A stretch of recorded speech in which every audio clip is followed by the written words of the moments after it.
अचानक उस आदमी के नीचे से धुआं उठने लगा। उसने देखा कि उसके हाथों से भी धुआं निकल रहा है। हैरान रह गया। उसे लगा जैसे उसका शरीर जल रहा हो। उसने जल्दी से अपनी शर्ट उतारी और ध्यान से हाथों को देखने लगा। अपनी कलाई दबाई तो अचानक उसकी एक उंगली का नाखून खुल गया, जैसे कोई बटन हो। अंदर चार्जिंग केबल लगाने जैसा एक छेद था। ये देखकर वो डर गया और समझ नहीं पा रहा था कि उसके साथ क्या हो रहा है। अचानक उसका हाथ मशीन गन में बदल गया, लेकिन उससे गोलियां नहीं, पानी की तरफ कोई चीज निकल रही थी, जैसे स्क्वाड गन।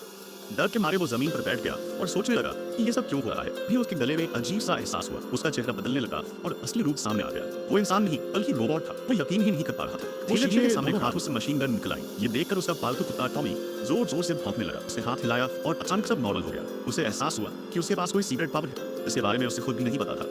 फिर एक और लड़का दिखाया गया। उसके हाथ से भी मशीन गन निकली, लेकिन उसकी ताकत अलग थी। वो सिर्फ इशारे से किसी भी चीज को हिला सकता था। उसने आसमान में उड़ रहे कबूतर को भी सिर्फ उंगली से नीचे गिरा दिया। फिर वही पहला आदमी दिखाया गया। उसने रास्ते में उसी कबूतर को तड़पते देखा। उसने कबूतर को हाथ में उठाया, तभी उसकी पावर अपने आप एक्टिव हो गई और कबूतर को स्कैन करने लगी। स्कैन होते ही कबूतर में अजीब सी ऊर्जा भर गई और वो मरा हुआ कबूतर फिर से जिंदा हो गया। ये देखकर आदमी दंग रह गया।